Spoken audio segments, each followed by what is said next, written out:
From News Channel 8, this is Federal News Tonight.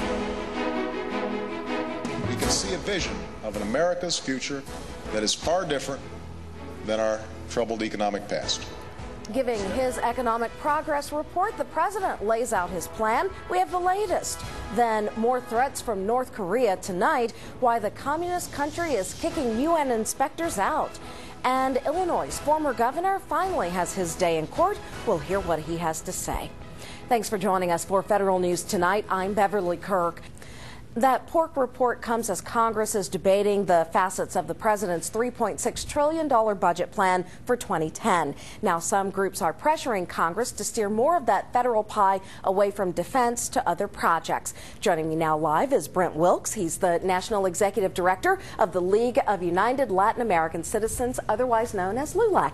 Brent, great to see you. Thanks for coming in. Thanks for having me on. So your organization sent a letter to House Speaker Nancy Pelosi, Senate Majority Leader Harry Reid, and other lawmakers urging them to stop spending on some of the defense programs and projects in favor of domestic priorities. What is it that you're looking to spend money on?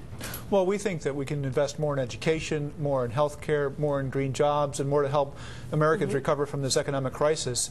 And we're really still spending an awful lot of money on defense, which is considered wasteful by many government watchdog groups. We think it's time to stop those projects and to focus more on domestic spending. What areas of the defense budget do you have specific problems with that you say are wasteful? Well, for example, Secretary Gates didn't touch this huge expense in the $1 trillion joint strike fighter, which is the F-35. This is a program that's been way behind. It's $1 billion over budget, and it really isn't useful in the modern war environment. So we think that's a prime area where they could cut that program altogether, save over $1 trillion. With $1 trillion, we could do a tremendous amount to benefit Americans throughout the country. Just last week, Secretary Gates did announce some major budget shifts that include an end to, at least he's calling for, the F-22 fighter jet, parts of the Army Future Combat Systems, and that led one commentator from the National Review to say that Secretary Gates is the only cabinet secretary struggling with not enough money to do what he needs to do. And I guess my question to you is, how would you respond to that? Well, when you look at the budget, defense spending is still going up 4% in the president's 2010 budget, so it's not actually being cut overall. And we've got some big priorities in the domestic agenda, and Americans are in recession right now. It's a lot to ask them to support a big ticket item like the Defense Joint Strike Fighter program. Also, we think that we should accelerate the deployment from Iraq and come back, bring our troops back from Iraq, also lower the troop support in Afghanistan, and then finally we can close some bases overseas. You add those all up, that creates a lot of additional dollars that could go to support programs that would help Americans right here, right now in this country to recover from this economic crisis. But there are those, you mentioned Iraq and Afghanistan and Pakistan, the effort there. There are some who would say that this is not the time to be pulling money from the Defense Department for the different missions that are still going on and foreign policy problems that could crop up in the future.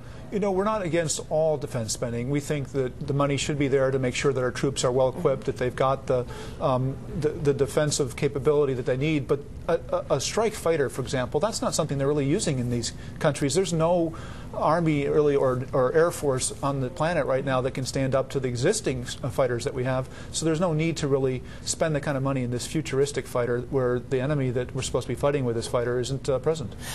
What has been the response, or did you get a response yet from Speaker Pelosi or Senate Majority Leader Reid? They've definitely heard us, and they're looking at this again.